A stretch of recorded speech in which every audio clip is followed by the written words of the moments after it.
Hello and welcome to this episode of the Business Spotlight. Today we are joined by Blake. Hi there, Blake. Hiya there, Mark. Thank you very much for joining us today. It's my pleasure. Thanks for inviting me on. My pleasure also. So for those of you that are joining us for the first time, what is the Business Spotlight? So we've created the Business Spotlight for us to speak to local businesses and local business owners, mainly to find out a bit more about them, a bit more about their business, and more importantly, just about the challenges and the trials and tribulations of running a business. So if you yourself are thinking of starting a business or you're already on that entrepreneurship journey, then you're in the right place. So, Blake, if you could just kick things off for us by letting the audience know who you are, what you do, and how long you've been doing it for, please. Thanks, Mark. So I'm Blake Henegan. I'm a co-founder and managing director of Optimus Learning Services. I've been running the company for 15 years now, so we just celebrated our 15th birthday.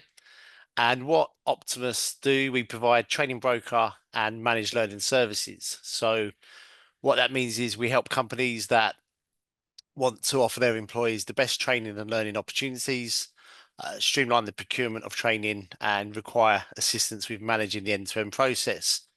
So what that really means in layman terms is probably best described by a client recently, where he said it's like we're a travel agent for training. So he can give us a request, whether that's for a few people on negotiation skills or 100 people learning Office 365. We'll pull together the best training providers out there and then manage everything from start to finish. Wow, fantastic. So that's quite a broad spectrum that you've got there. So what would you say makes you different or makes you stand out from anybody else out there doing something similar, Blake?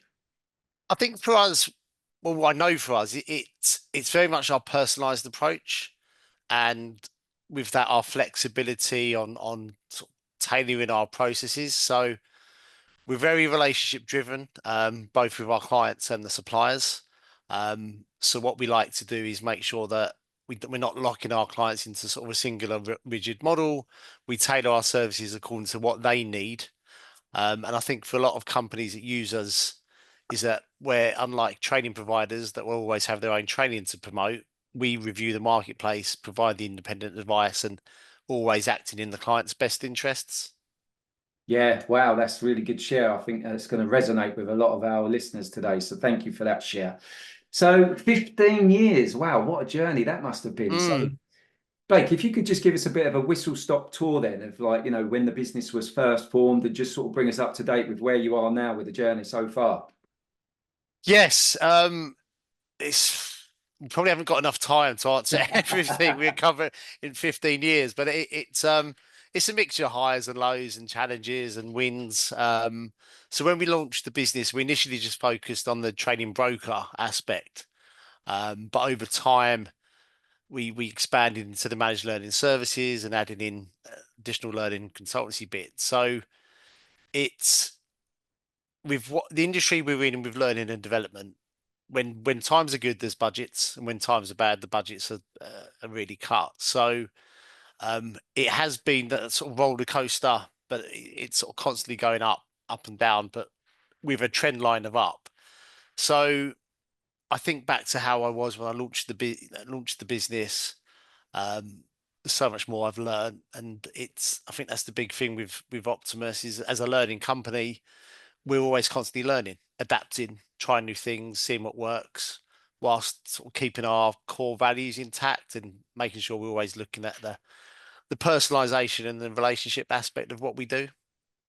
Yeah, wow, that's a pretty cool journey that you've had so far. And as long as it's going on that upward trajectory, that's the main thing, right? Mm. Oh, absolutely. It's yes, that's it. Like COVID, like with all businesses, was sort of hit. But actually that allowed us to sort of take stock and just change approach. And we've not really looked back since that period. So that's something really pleasing actually to sort of visualize some ideas sort of 4 years ago in the challenging time, and actually now sort of 4 years later to actually see we've achieved some of those goals. We've still got more to achieve, but it's really nice to sort of when reflecting to see how far we've come.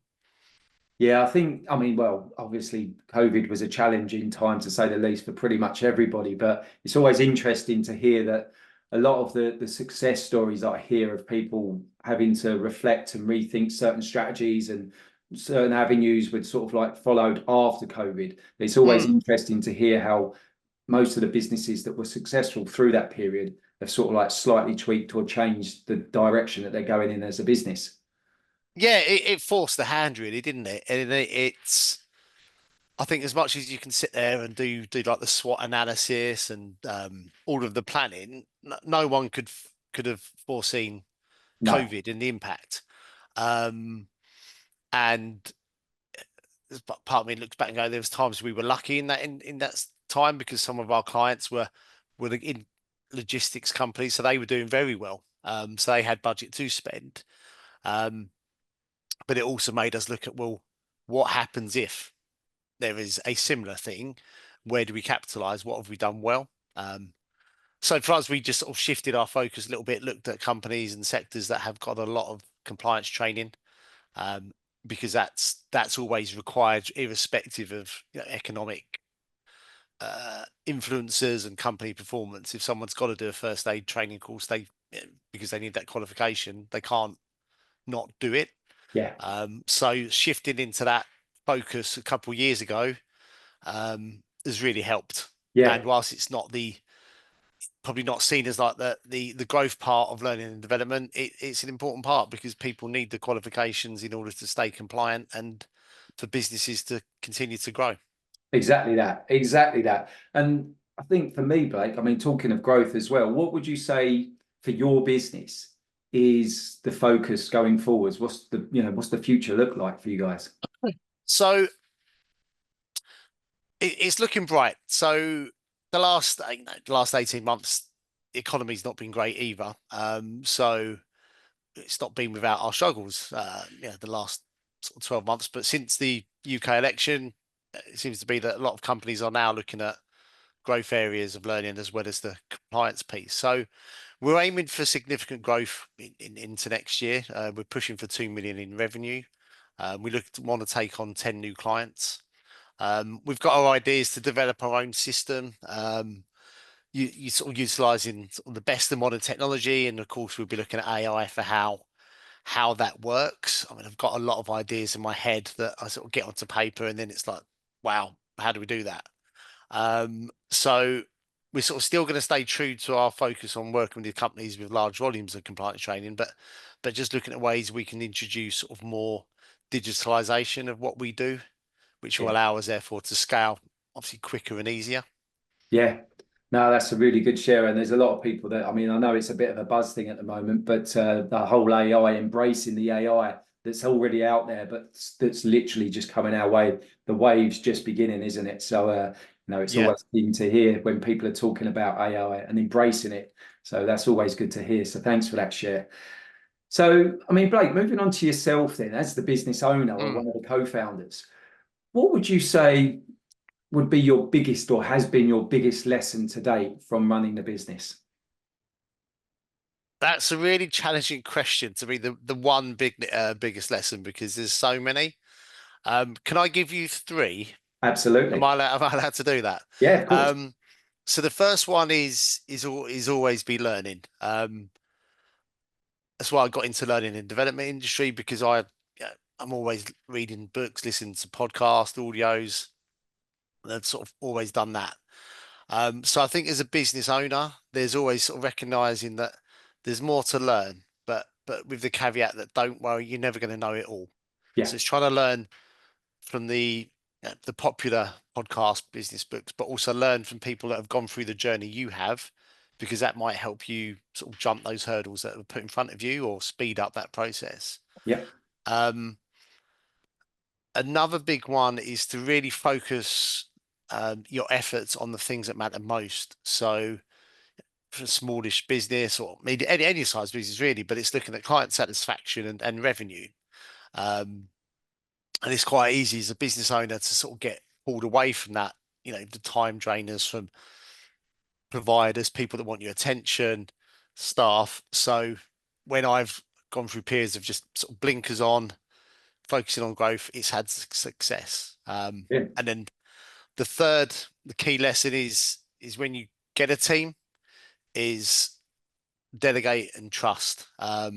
you can't do everything yourself as a business owner. I know when you sort of, if people start out, they might do, and in hiring people, it's making sure that they're given the direction of what you want and the outcomes of what you want to achieve, but delegate in a way that's actually the end outcome is what you need to focus on, not the how. Because it took me years to sort of realize that people operate very differently to the way I think. But actually, if they get there in a different, if they get to the end outcome in a different way, that's great. But in the meantime, just sort of set out the target of what you want them to do and then step away, which is very hard, I think, for business owners that have sort of been in the business and it's like their baby to sort of Yeah. go to someone else here, run things for me. Yeah, absolutely. I think that's thank you so much. That was like three fantastic shares. I think it's one of the first times someone said, actually, Mark, can I have three? It's like, yeah, fill your boots. But I think Yes. for me, I loved the second one, which was focus on what matters. I think it was Stephen Covey that said about making, what was it? Focus on making the main thing is the main thing. Yes. Yeah, it's that sort of like the time matrix box, isn't it? It's what's important and I think non-urgent, isn't it? Is the where to spend your time. But Absolutely. Yeah. it's very easy to spend your time in the urgent, important box where it's sort of it's Yeah. a reactive. But for Yeah. I find with business growth, you've got to spend that time in the proactive box, which is a lot of the sort of stuff that doesn't see the instant results, but usually has the bigger long-term impact. Absolutely that. Absolutely that. That's a great share. Thank you, Blake, for that. So, Blake, humour me if you will. We haven't got a time machine, but if we did have one, we're gonna go back in time, you and I, and we're gonna go back, Yes. and we're gonna go and see an 18-year-old Blake. Okay. So, but what you get to do, Blake, is you get to give yourself one piece of advice, one golden nugget. What would it be? Again, it's very hard to just focus on one. Um I think the biggest thing I would say to someone is don't take rejection personally. Um, I think in the early days of Optimus, I did, Yeah. and I didn't stop to go. "Yeah, actually, it's not about me. It's about there's so many moving parts, and we're a business to business organization, so there's so many things that are influencing that the prospect's business decision on whether to use you or not. Yeah. And it took several years for me to sort of go, it's not me, even though the business was an extension of me. It's the stuff happening. Yeah. So that's what I would give my 18-year-old self. And actually, I think that lesson you can sort of take into life as well, because it's you're not for everyone, No. but there's enough people out there that are for you. And when you find that person, the company that says we want to work together, Yeah. it's great. You don't think, oh, but what about the 87 that said no? But when the 87 companies, for example, are saying no, it can be very, very hard to sort of what they say, is it me? But it's never you. It's 101 other things going on. Yeah, absolutely. And I think, that is some real sound advice, Blake. And if only we had that time machine, eh? Oh, yeah, absolutely. Yeah, we there's probably loads everyone would do if they went back, but you Yeah, wouldn't. Yeah, exactly that. Well, thanks for that share. So, I mean, Blake, you're clearly, really, really inspired by what you do, and I love the fact that you've, been on this journey yourself, on this personal development, reading books and so on. So, what would you say? What is it that really fires you up, that puts that passion in your belly to make you do what you do day in, day out? there's there's lots of there's a mix of things really. So I've got two kids. So my family, is a huge motivator in the sense of I want to be a great example for my children. But equally, I want to be a great example for my parents and my sisters. So that has a big impact. Um, I'm also highly stubborn, which I don't always agree with. Yeah, But so there's times where perhaps the business shouldn't have continued, but there's that persistence to go, no, I'm going to prove almost to myself that I can achieve the things that I want to achieve. So I also listen to a lot of podcasts on leaderships and businesses, sort of successes, as well as trying to learn from other people's mistakes. So that helps me, especially when you hear sort of the overnight successes that actually took 10 to 15 years to get there. Yeah. I think in this sort of, I think it's probably always been the last 20 years, is that sort of fascination with overnight success. As I'm sure you know, Mark, there isn't overnight success. It's not a thing. No. If it is, you've just got very, very lucky. Yeah. So for me, it's recognizing that it's a cliche X factor statement, isn't it? But I am on a journey. The business is on a journey, and the goal I've got, I'm going to achieve it. Yeah. That's brilliant. That's Yeah. fantastic. That's a really great share. Thank you for that, Blake. I'm sure that will definitely resonate with a lot of the viewers and listeners today. Thank you for that. So, I mean, Blake, just to wrap things up then, because, you know, people are going to want to find out more, not only just about yourself, but about the business as well. So what would be the best way if people want to get in touch or to get hold of you, Blake? For the company, you can find us at optimuslearningservices.com. All of the details of our services are on there. I'm also on LinkedIn, so you can find me. I think I'm the only one or one of two Blake Henegans. So it's handy having quite a unique name in that regard. Fantastic. That's great. Well, Blake, it's been an absolute pleasure having you on the spotlight today. Thank you so much for joining us. Thank you, Mark. Yeah, it's been a pleasure chatting. Thank you so much. And for all of our viewers and listeners, that is the wrap for this episode of the Business Spotlight. We'll see you all again very soon. Take care. Bye for now.